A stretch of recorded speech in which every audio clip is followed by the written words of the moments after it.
Welcome everyone to Torah studies, Parshas Lech Lecha. The topic today we're discussing is the first Jew's first step. We're talking about the Parshas Lech Lecha is about the story of Avraham Avinu, the first Jew, our first father, Father Abraham. And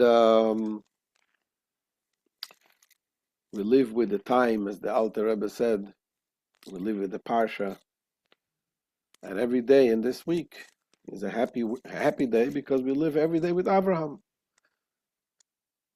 And what is interesting, the Torah portion begins, Vayemer Hashem el Avram, Lech Lecha, me'artzecha, mimoladetecha, mibeit avicha.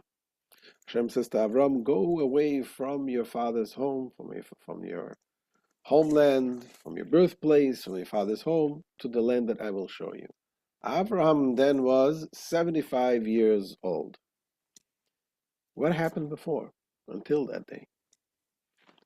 The Torah doesn't tell us a thing about it. I mean, we know the stories with Avraham when he was a child, 3 years old. He started figuring out that there is Hashem, there is God in the world, and he started worshiping, and he started convincing other people around him. We know there's a lot of stories that took place, but we only know it from the Medrash, from the Gemara, from the oral Torah. And the question that everyone asks, why? Why does the Torah begin here with the story of Avraham at age of 75? What happened? Why doesn't the Torah tell us everything that happens until that point? And we are coming out, the Rebbe learns a very profound lesson, teaching us from this, the first Jew. What the Torah tells us about the first Jew teaches us what it is to be a Jew. So let's look inside. We'll see in the portion.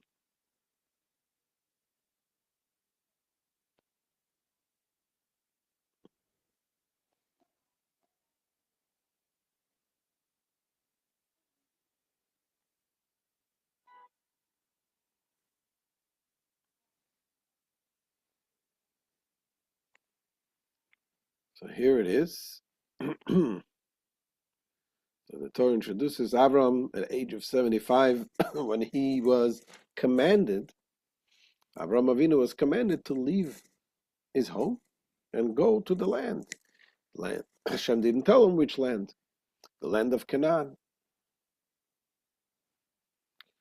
And as we read in the beginning of this week's Torah portion, Vayemer Hashem el Avram, and God said to Abram, go forth from your land, your birthplace, and your father's house to the land that I will show you.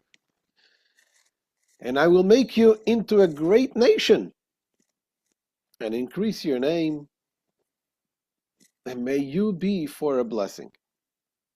I will bless whom you bless, and those who curse you, I will bless. Mevorachecha means those who bless you. I think it was a mistake over here.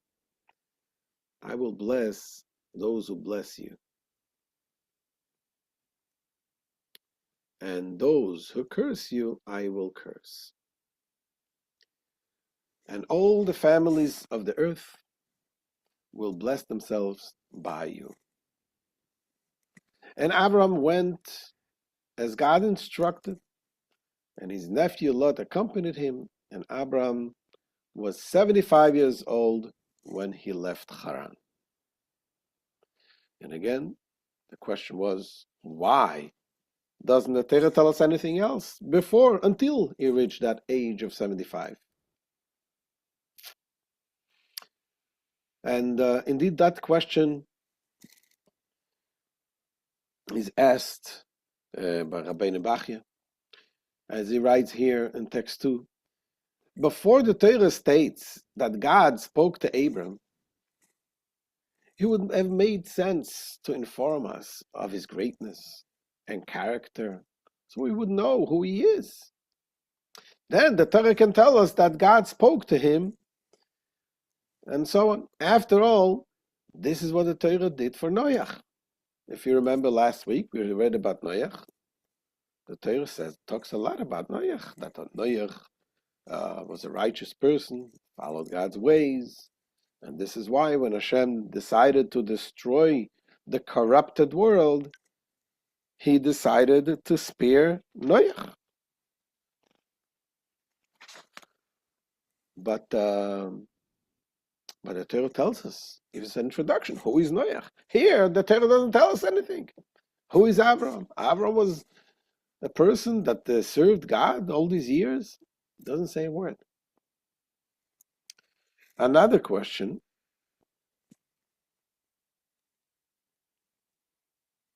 When God tells Avraham, Lech Lecha me'atzecha, go to the land, go away from your father's home, he doesn't tell him why. Just tells him go. Doesn't even tell him where to go. Tells him, go to the land that I will show you. Why? Why does God tell Avram to leave without an explanation? And finally, question number 3. God promises Abraham so many blessings, unbelievable blessings. I will bless those who bless you. I will give you the land. So all the great blessings that Avram got, he will be in charge of all the blessings. All the families of the earth will be blessed by you. For what? Just for leaving your house. Why is leaving your father's home such an unbelievable thing? Such a deed that deserves so much reward? So those questions will be answered with the Rebbe's explanation. But first, let's see the question the way the Nachmanides, the Ramban, he indeed asks these questions. He said, why did God tell Avram to leave his land and receive unprecedented blessings without telling us that he was a devout servant of God and that he was utterly righteous? The Torah doesn't tell us about it. Also, God should have provided a reason for leaving his homeland. Perhaps doing so would draw him closer to God. I mean, there's reasons why to leave the father's homeland. After all, this was a place filled with idolatry and so on. Okay, but God doesn't tell him that. A brother question. The Torah usually promises a reward for walking with God and obeying him. This is what God said to King David and King Solomon. This is also a general theme in the Torah. For example, as we learned, if you follow my edicts, and so on, Hashem gives us all the blessings if you follow the laws. Or if you will hearken to the voice of God, your God, I will reward you. Concerning Isaac, the Torah states, you will be blessed in the merit of my servant Avraham. Yet, concerning Avraham, the Torah promises unprecedented blessings merely for leaving his land. This makes little sense. We need to understand. Why is it that he deserves so much reward just for what? For leaving his land. So to answer these questions, we must examine the core of Judaism. There is a major difference between the Jewish religion, between Judaism and any other religion. Any other religion, most religions, they are formed by people who share a theology, an ideology. They agree on a particular lifestyle and worship ritual they believe will improve their character and will get them closer to God.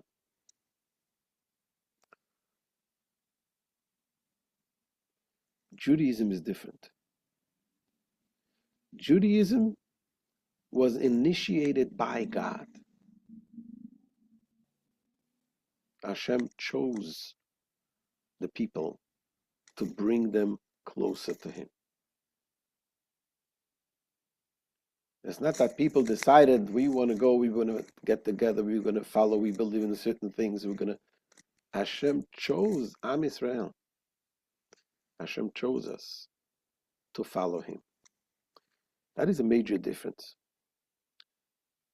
And this is related to the difference between what Avraham, the way Hashem describes the first Jew, how, what is the beginning of our of the biography that the Torah tells us about Avraham is that part when Hashem chose Avraham and He instructed him to do something. Let's see the way the Maimonides says this.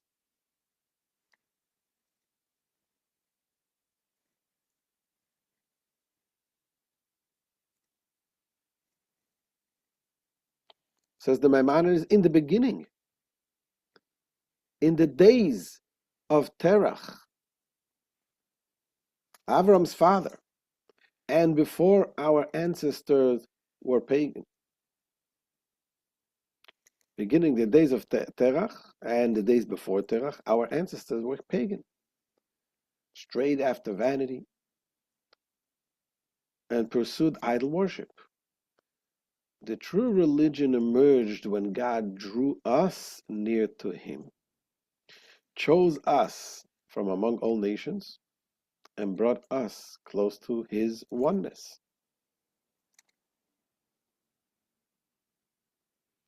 And as the Rebbe explains,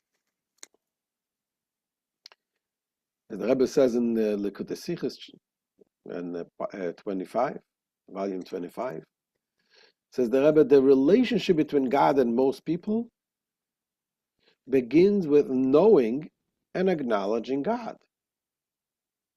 This bonds them to God and inspires them to follow His ways. The Noahide codes. Our identity as Jews and our bond with God are not formed by our ascending spiritually, coming to know God and developing a relationship with Him. Rather, God initiates it. He chose us. Now, what does that mean?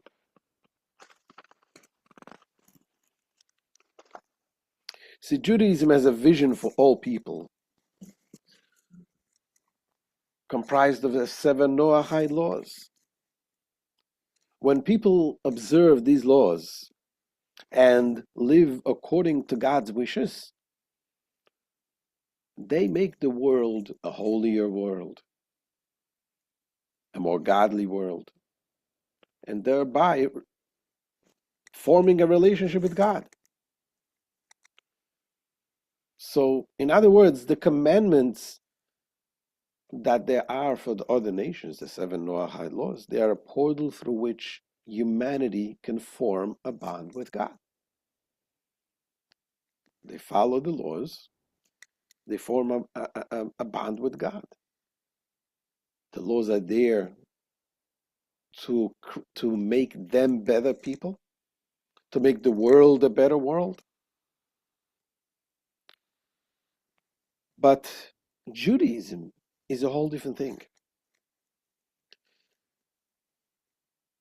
They have a vision for the Jewish nation, and that comprises of 613 mitzvahs.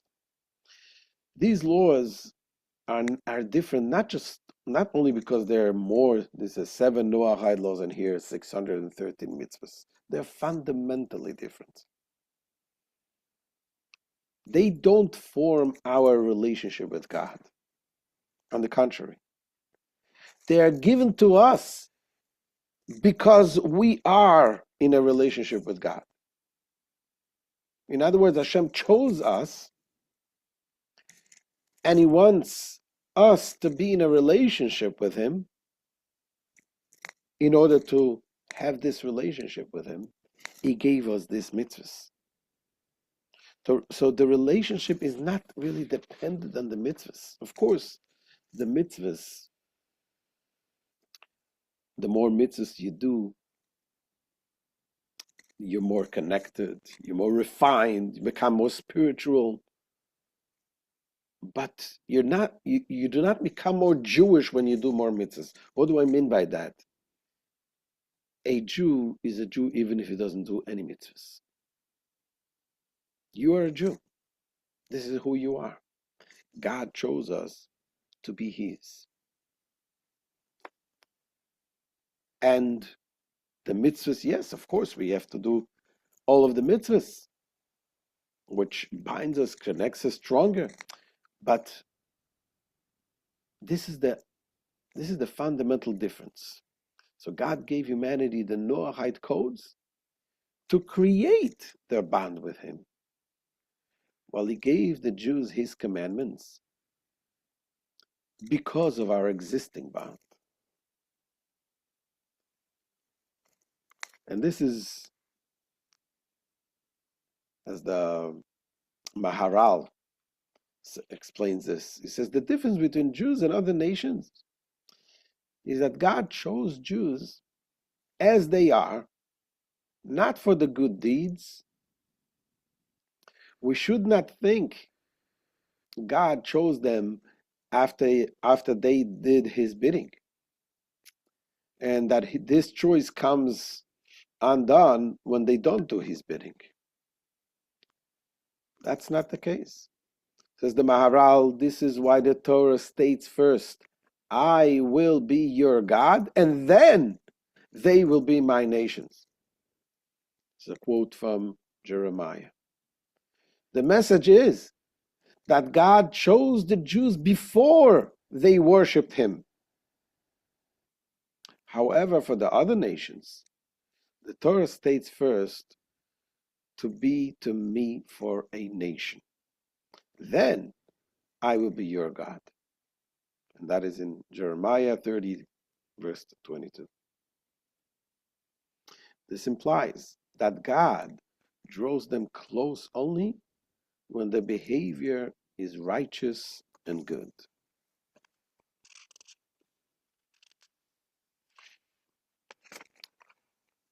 So this is the major difference. So Jews have an inherent relationship with God, and mitzvahs are just the tools to develop it. As the Rebbe explains, he says God's commandment to Noahides are primarily designed to make the world inhabitable. By refining the human character, that makes the world inhabitable. This way, the people and the world will be as they should be, since they are designed to influence and refine humanity. They must be rational edict humans can grasp and relate to. You see, that's all of the commandments of the 7 Noahide laws. They're all rational commandments. To believe in God, not to curse God, not to between people, not to steal, not to kill, to have moral relationships with one another properly, to establish court, to have a civil society, a civilized society. The objective of God's commandment to Jews is not just to refine the Jews and the world, but also and primarily to bind us to Him. Since the Creator is infinitely superior to His creations, no degree of human efforts can bind us to God. This bond is achieved not by our self-refinement, elevation, devotion, or spiritual enlightenment, no matter how advanced, but by God's initiative and instruction. Our role is merely to obey. And that is the major fundamental difference. Fundamental difference. So, as they say, the 7 Noahide laws, they are of God, by God, for the people. God's laws, and God gave it to them. But Judaism is of God and by God and for God. It's all about God. Now this explains why the question we asked. Why is it that God doesn't mention anything about Abraham, all these 75 years that he went and he studied and he researched and he came to conclusion, as we all know the stories, that around him everyone was pagan and no one knew about God, and Avraham came on his own. He was a big philosopher and he came to the right conclusion and he was ready to give his life up for that. But yet the Torah doesn't tell us anything about it. Why? Now we understand. Because everything what Avraham did in these 75 years, as great as it was his doing. It was his understanding of God, his understanding of the greatness of Hashem, and he was ready to give his life up for that. But it's all about him, about his understanding, his desire, his will, his love, his feelings, his emotions. It's all about him. He's connected to Hashem. But then Hashem says to him, it's all good and fine. I like what you did until now. But I have a much, much bigger purpose for your life. You will be a nation, a new nation, a Jewish nation. I want you to go to the place that I will show you. It's beyond your understanding. It is about connecting to Hashem in the way Hashem initiating that connection, not the way we come with our own understanding. We understand how beautiful it is to be with Hashem. It is the way Hashem commands Avraham, and it tells him, I want you to go in my ways, the place that I will show you. And obviously, you go the place that Hashem shows you. This is infinite. As much as we understand God, it is all finite. But when Hashem gives us a rope, and he tells us, hold on to that rope, and I'm going to lift you up, it is Hashem initiating that connection. That makes the whole difference.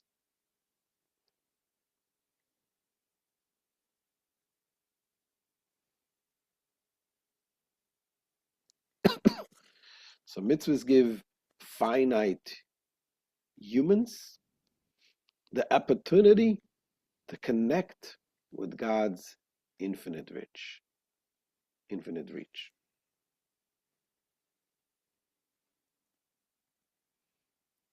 So that answers the question what we asked. So Avram's earlier act was self-initiated. And although admirable, it did not mark the start of Judaism. The Torah begins his story at 75, when he became the first Jew by obeying God's first commandment. It's not about him understanding, it's about a God commanding him and Avram obeying. So Judaism makes us gods because we follow his commandment, not out of our own desires, but on his terms.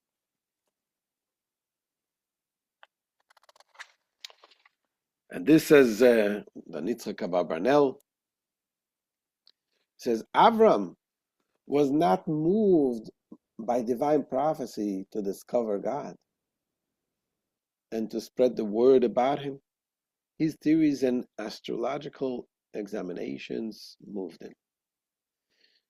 Many ancient philosophers engaged in debates to bolster their views and refuted the disputants.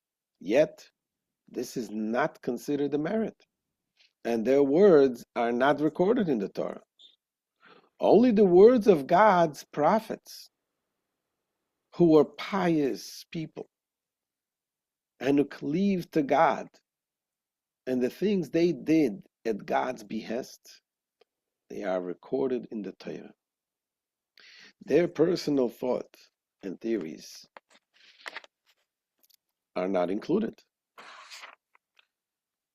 It says the Maharal, this explains why there is no mention in the Torah about Avram's piety before God revealed himself to him and said, go forth for your land and from your land and birthplace. Had his earlier life story been told, it would imply that God showed himself to Avram and instructed him to leave his homeland because he was a pious person. But that wasn't the case. By not mentioning a word about Avram's piety, the Torah informs us that God did not single him out on account of his piety. It had nothing to do with his piety. It is Hashem chose Avraham and he elevated him to that level. Now, what does this have to do with us? Of course, there is the famous saying of the Nachmanides, the Ramban. He says, Maaseh avot siman lebanim. That the events concerning our forefathers are precursors for us, for the children. In other words, the Torah is not a biography, a book of a biography of ancestors. The Torah is the book that Hashem gave to the Jewish people, the instructions, the Torah. And the fact that the Torah tells us about our first father, Avraham, starting in the story of Lech Lecha, it teaches us that this is what Judaism is all about. That Judaism is about connecting to Hashem on His terms, not on our own understanding.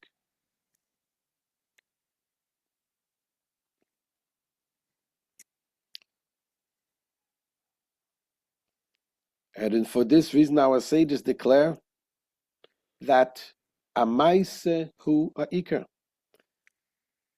action is paramount.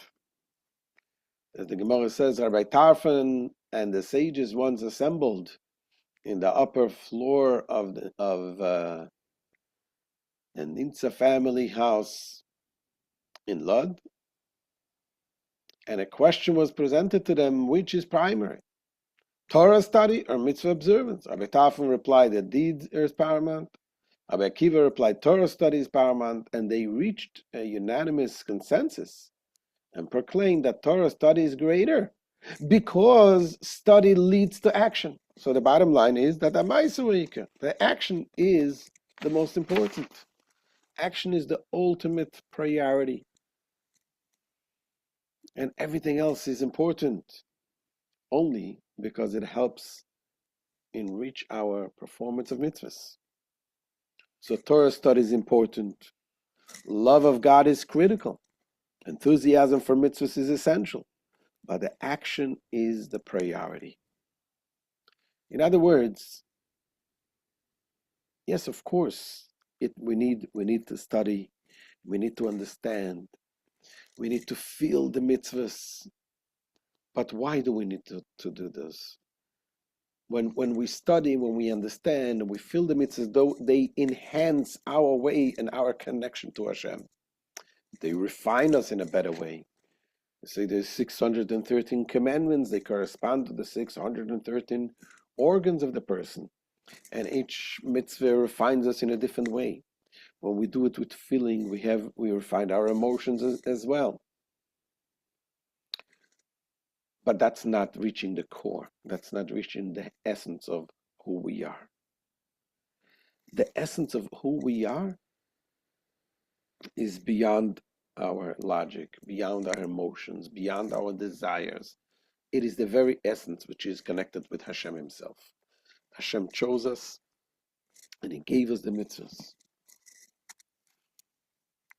So this basically teaches us also what is the way when you reach out to a fellow Jew. You reach out to a fellow Jew, get him closer to Judaism, get him closer to God. What is the way to do it? That's why the Rebbe teaches us that a mitzvah. Stand on the street and put on tefillin with a Jew. You might say, wait a second, maybe I should get the person first to a seminar, let him explain what it means to be a Jew, teach him the history, teach him the importance, and then eventually he's going to start doing. And the answer is no. First is the mitzvah. Of course, it's important to learn to follow by understanding, by knowing. But in a way, knowing and understanding is interfering in your innocent, plain, innocent connection with Hashem. Why? When you're connected to God without any understanding, I mean, this is in a way, the lack of understanding can be a commodity rather than a liability. When you reach a person and he doesn't know much, and you tell him, there's a mitzvah. God commanded us to put on tefillin. I had this discussion one day with, I was walking down with the lulav and the esrog and sukkahs, and I come to this Russian Jew, and I told him, let's do the mitzvah. He says, I don't know, why should I do it? I don't do it just do things. I want to understand. So I told him, the fact that you don't know doesn't take away from the fact that you're going to be connected with God. Maybe you didn't do it. Maybe your father in Russia didn't do it. Maybe your grandfather also didn't do it. He was also a communist. But believe me, his father or his grandfather, all the way for 3,000 years, they did it. They did the mitzvah, whether they understood it or not. Holding a mitzvah, holding a lulav and esrog, and making the bracha because God commanded us, connects us with Hashem. He told us, he gave us the rope, he gave us the connection. And that is the first thing of what it means to be a Jew. To do and to obey the way of the words of Hashem, the commandments of Hashem. As the Alter Rebbe explains in the Tanya, says the Alter Rebbe, we must never forget that the beginning, core, and root of divine service is to not rebel against God, to accept the yoke of God's kingship and appoint him as our king, to serve him and to do his bidding in all manner of servile work.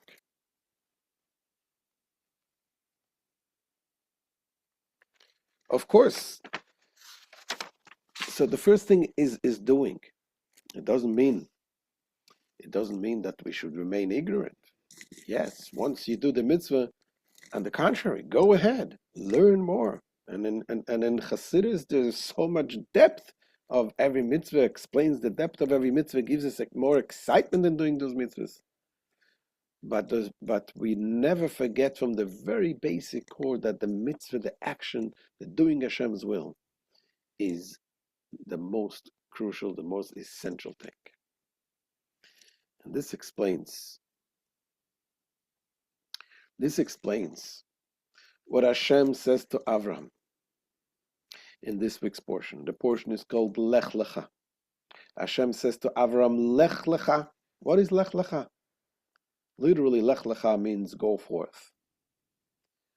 But the words Lech is go. Lecha is to yourself. What is Hashem saying to Avraham?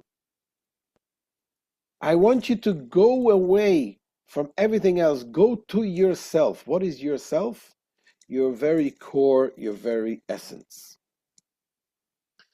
As the Frierdiker Rebbe explains in a Maimer, 1945, says the Frierdiker Rebbe, when God told Avraham, go to himself, go to yourself, he said, you, Avraham, go to the core of your soul. With this, you will leave your homeland, your most intense desires, your birthplace, your emotional attributes, and the house of your father, your understanding of godliness. What does that mean? The Frierdiker Rebbe explains. I'm going to finish the reading and then I'll explain it. God said, leave all this behind and go to the land that I will show you. Ascend to the core of your soul and tap into the light of your essence. What the Frierdiker Rebbe explains here, Hashem says to Avraham, Lech Lecha me'artzecha mi'moladetecha mi'beis avicha. Go away from your land, artzecha, your homeland. Moladetecha means your birthplace. Mi'beis avicha, of your father's home. Hashem could have told him, just go away from your land. So if he goes away from your land, he already went from his birthplace and from his father's home. Says the Frierdiker Rebbe, explained in Chassidus, that there is the deeper meaning behind it. When Hashem says, go away from your homeland, artzecha, the word artzecha comes from the word ratzon. Ratzon means your desires. There's things that you do because you desire them. Mo'eladecha is your birthplace. A birthplace represents emotions, that a person is born with different types of emotions. You love this, you hate this. Those are natural, innate emotions that you feel. Then, Beis Avicha, your father's home, that represents intelligence. Why?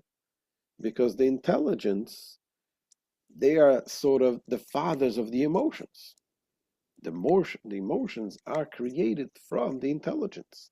And the Chachma and Bina is considered the father and the mother, the different types of intelligence. And what is Hashem telling to Avraham? Go away from this. Yes, you might go to the land of Israel, the land that I will show you, and you'll end up liking it. You may understand why it is good to go there. You may develop emotions to there, feeling of love to the land of Israel. It may be your desire, but I want you to go away from that. I want you to do it to connect to me, to Hashem, with the very essence of your soul. Lech Lecha, go to yourself. And that answers the questions that we asked. We asked, question number 2 was, Avram was told to leave his homeland without explanation. Why? We asked, why did Hashem just told him, go away, and he doesn't explain why he should go away? The reason is so that he would have the chance to act purely on God's command. He's going to do it purely because Hashem commanded, not because he understands it. If Hashem would have told him, go away because over there you're going to have the way to grow, you be connected with my holy place and so on and so forth, then he would do it because he wants to do it. Hashem wants him to go deeper, to connect to Hashem. And answer number 3, Avram had to give up everything for God. We asked the question, why does he deserve such a great reward only because he went away from his land? So obviously the answer is, it wasn't just going away from his land. He told him, go away from your very essence, your own desire, your own intellect, your own emotions. Go away from everything. That is not an easy thing to accomplish. Avram had to give up everything for God. And that's why he was rewarded with so many blessings. So Judaism is defined not by understanding or inspiration, but by doing what God commands simply because he commanded it.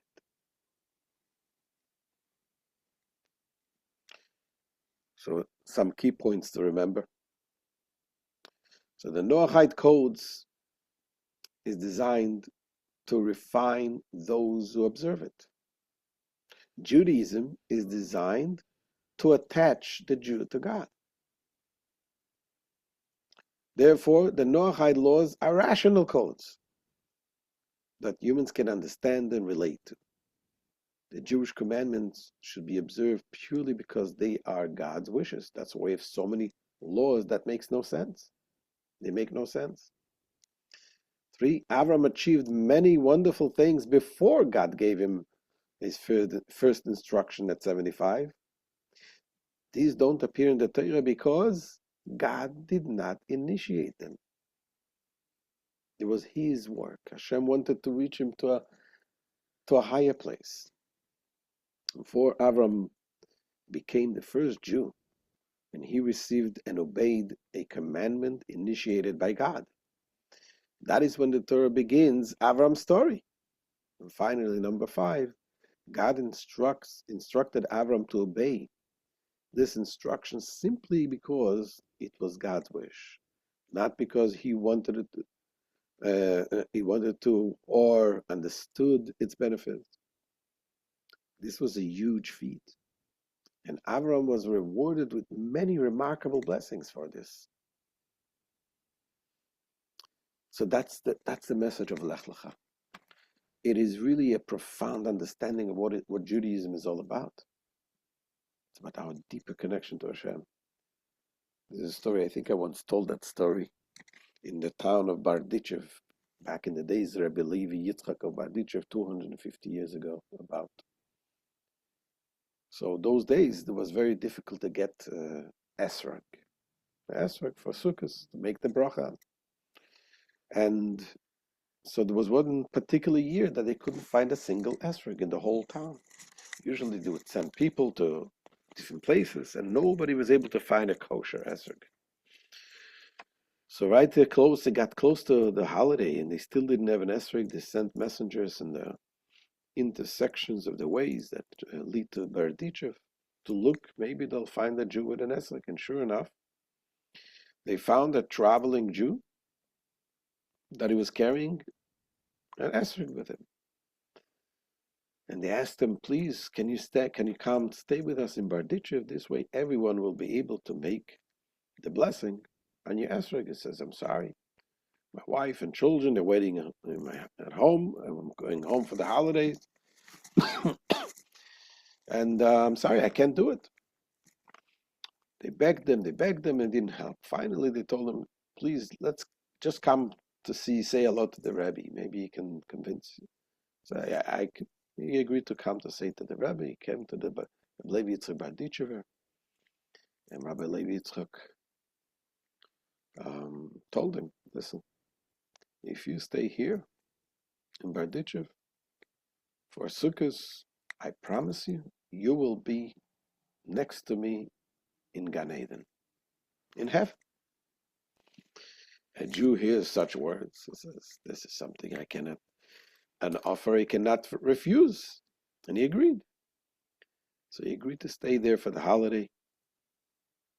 And he went into an inn in town. And he got ready for the holiday. And came the eve of the holiday. All the families, all the Jewish people, they're going in to make the mitzvah to eat in the sukkah. So he goes to the host, and he wanted to join the sukkah. The host says, I'm sorry, you can't come in. What do you mean I can't come in? I need a sukkah to make a bracha to eat in the sukkah. It's a mitzvah to make a bracha on tonight. He says, no, I'm sorry, I can't. I can't let you in. He was very disappointed. So he goes to the neighbor. The neighbor also refused to let him in. And sure enough, lo and behold, he found out that this was actually an instruction by the rabbi. That the rabbi gave an order that no one should let him into the sukkah. It was so upset, he ran over to the rabbi's house and says, Rabbi, this is how you pay me back. I gave up spending the holiday with my family so I can be, and you can make a bracha on my esrog tomorrow, and that's how you repay me for not letting me eat in the sukkah. So the rabbi tells him, what's the problem? The law says if you don't have a sukkah to go, you're not obligated.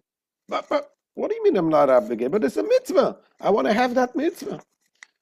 So he says, listen, we made a deal, right? You have the mitzvah, you have the Olam Abba, you're going to be with me in Gan Eden.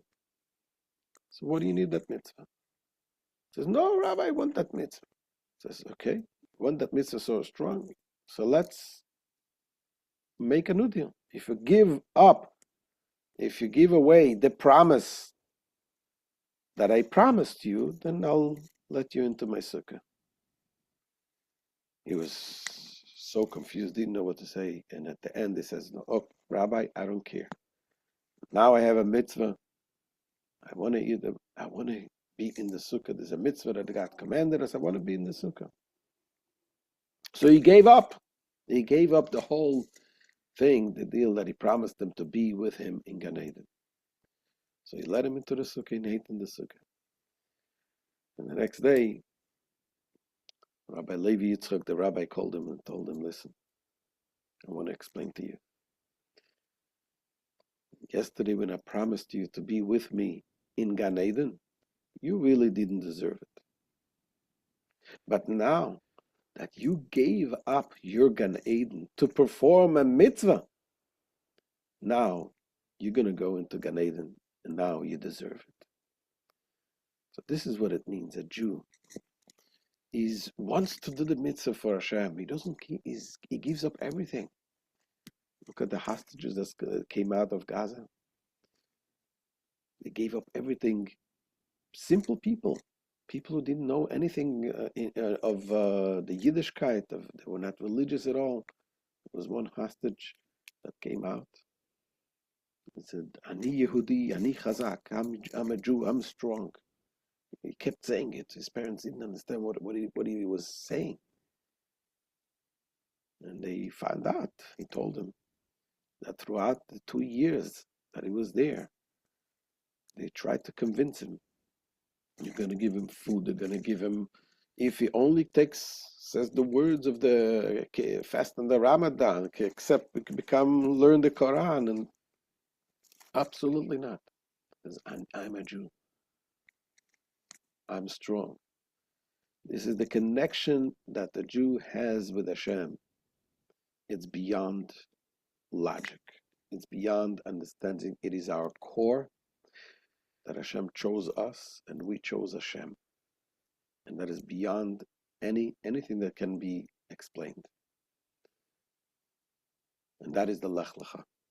That is the Lech Lecha that we learn from Avraham Avinu. We should keep going and we should keep teaching to do what Hashem wants, one mitzvah at a time. Let's bring Mashiach down. Let's hope that it happens very soon. And we'll all be connected with the Eibishter, and the whole world will be connected with Hashem. Mala Haaretz Deyet Hashem. So thank you all for joining. We should have Mashiach now. Thank you, Rabbi. Thank you, Rabbi. Have a good night. Thank you. You're very welcome. You're very welcome. Thank you, Rabbi. Have a good night, everyone. All the best. Good Rabbi night. Cohen. Yeah, Rabbi, I have a quick question. sure. So Abraham is the first Jew.